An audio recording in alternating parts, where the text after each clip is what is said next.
hari ini Parlimen Sungai Siput menaja susu segar jenama Bettelik kepada 10 buah sekolah, di mana setiap sekolah akan menerima 100 botol lah untuk diedarkan kepada murid-murid sekolah berkenaan. Dan ini adalah program yang julung kali saya adakan lah.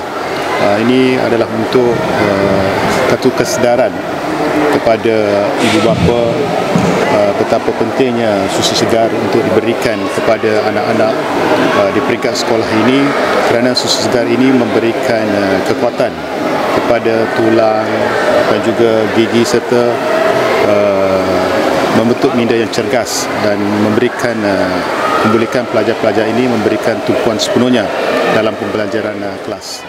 Saya akan lihat secara ini mengikut kemampuan kewangan lah.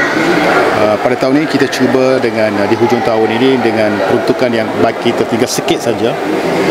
Kalau kita nak bagi kepada semua, ia melibatkan satu implikasi kewangan yang besar.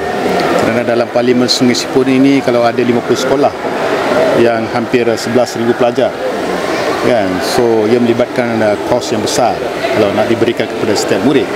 Tapi pada tahun ini di hujung sesi sekolah ini saya sedikitkan sedikit peruntukan untuk kita cuba.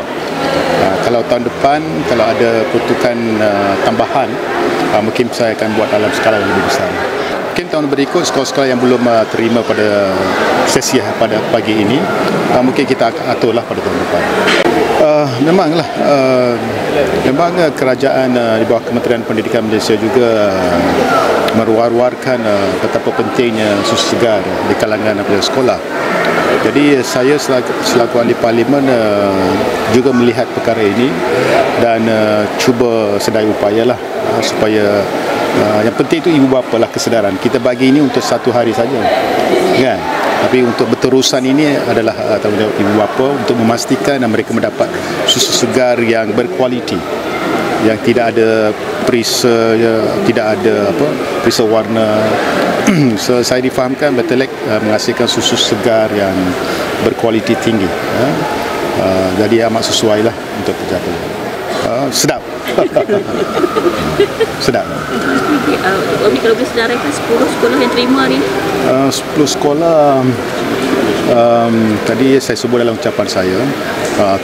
Yang tuan rumah ni adalah Sekolah Kebangsaan Sungai Siput, Sekolah Kebangsaan Jalung, kemudian Sekolah SJK Cina 2 buah sekolah, Simpang Jalung dan River Panjang, dan Sekolah Tamil dan Hiwut, Daun B, dan juga Sekolah Mahatma Gandhi dan SK Sekolah Kebangsaan Lintang. 10 sekolah lah.